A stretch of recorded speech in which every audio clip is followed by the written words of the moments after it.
You're listening to the official podcast of the Libertarian Party of Georgia. Learn about local issues, meet candidates, and find out what we're doing to bring more options to Georgia voters. Hey everyone, this is Nathan Wilson. I'm the Executive Director of the Libertarian Party of Georgia. I want to talk about some of the problems overcoming running for political office in the state of Georgia.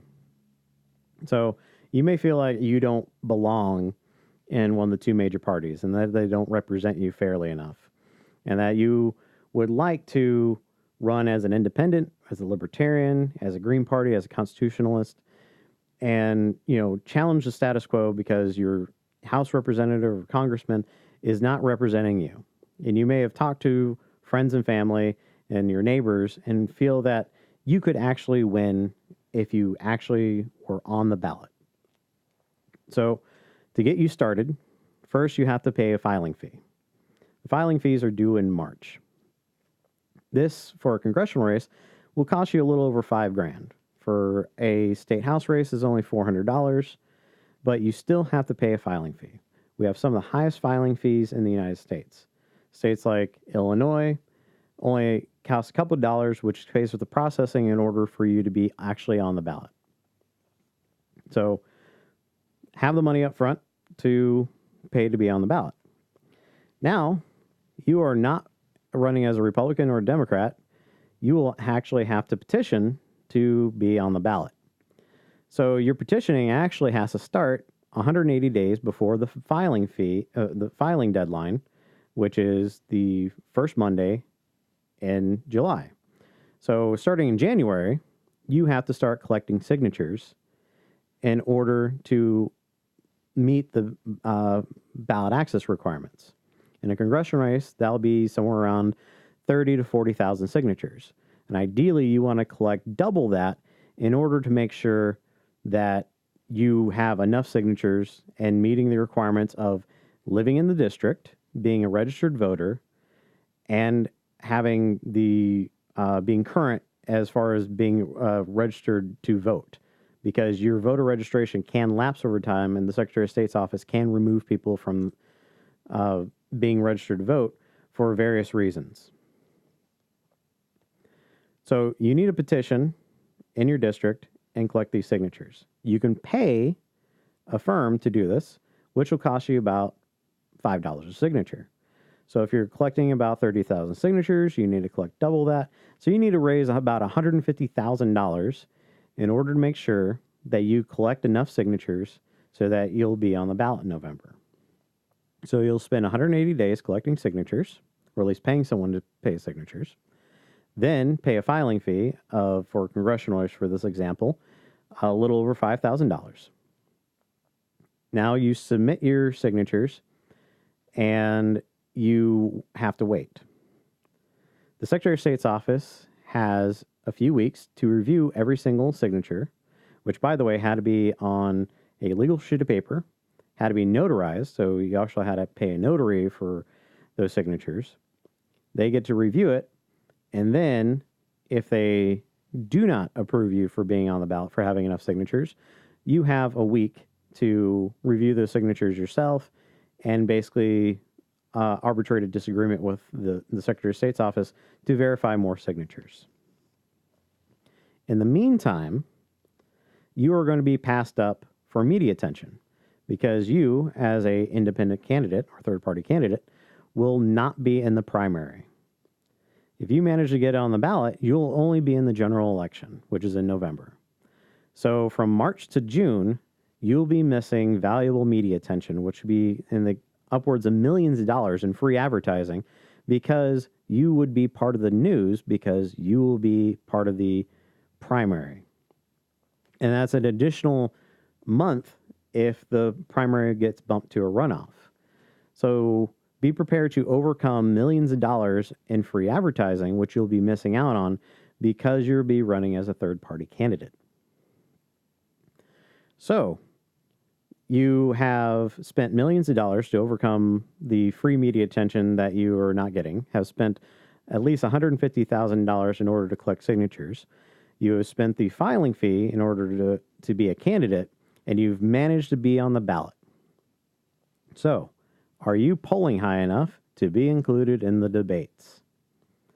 Well, you can pay someone to do the polls for you and put out that money, or buy ad space in the newspapers and news outlets in order to include you in those polls as well, because the media does not legally have to require to put you in any poll.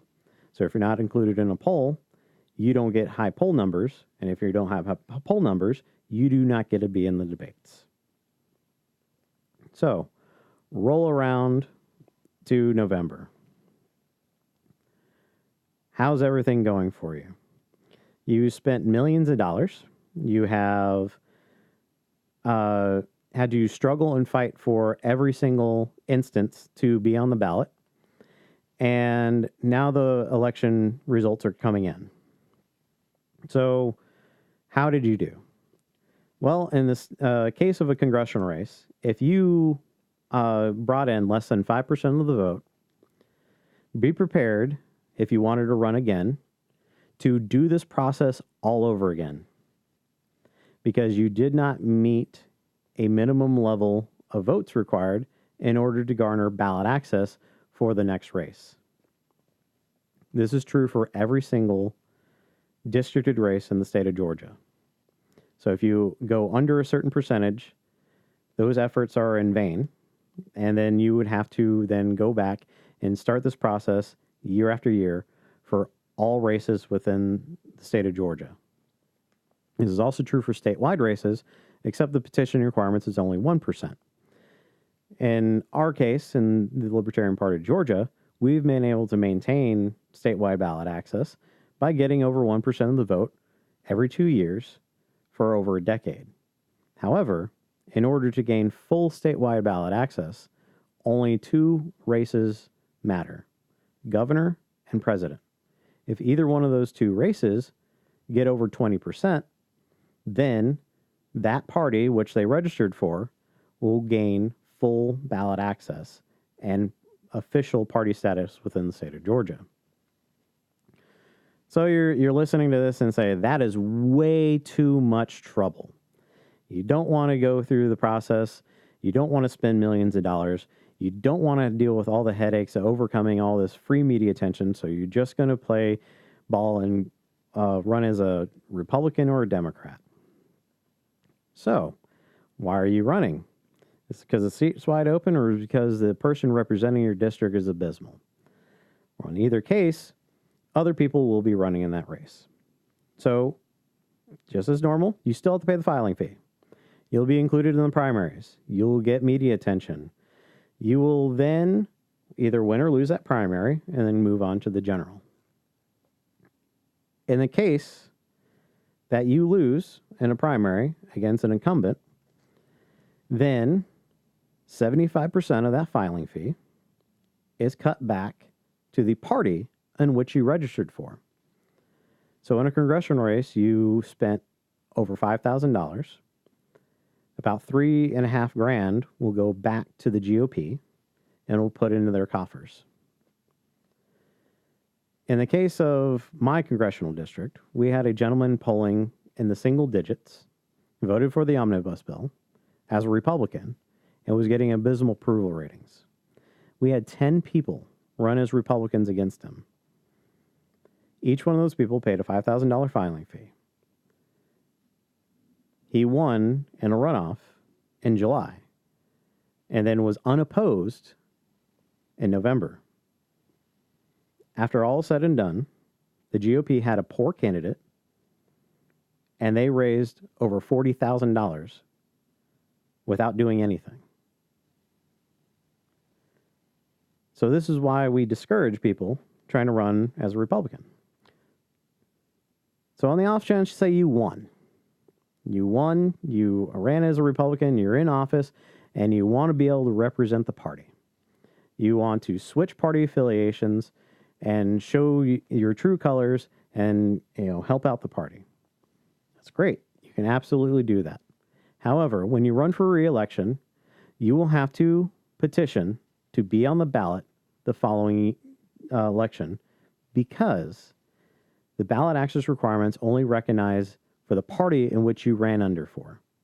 So even if you are currently holding office and wanted to run as an independent, libertarian, or constitutionalist, you would have to go through those hoops in order to get back on the ballot. The entire setup from start to finish is disadvantageous to independent candidates. It starts with ballot access requirements and filing fees. And it ends with the people who benefit the most not changing the laws in order to maintain money and control of the votes in the legislature. This is what the Libertarian Party has been fighting for over a decade. So if you want to help out with these efforts, check out us at lpgeorgia.com. You can click on donate. You can contact us at inquiries@lpgeorgia.com. Or if you want to run as a candidate and help spread the word on this or help fund other candidates who are fighting us, reach out to us.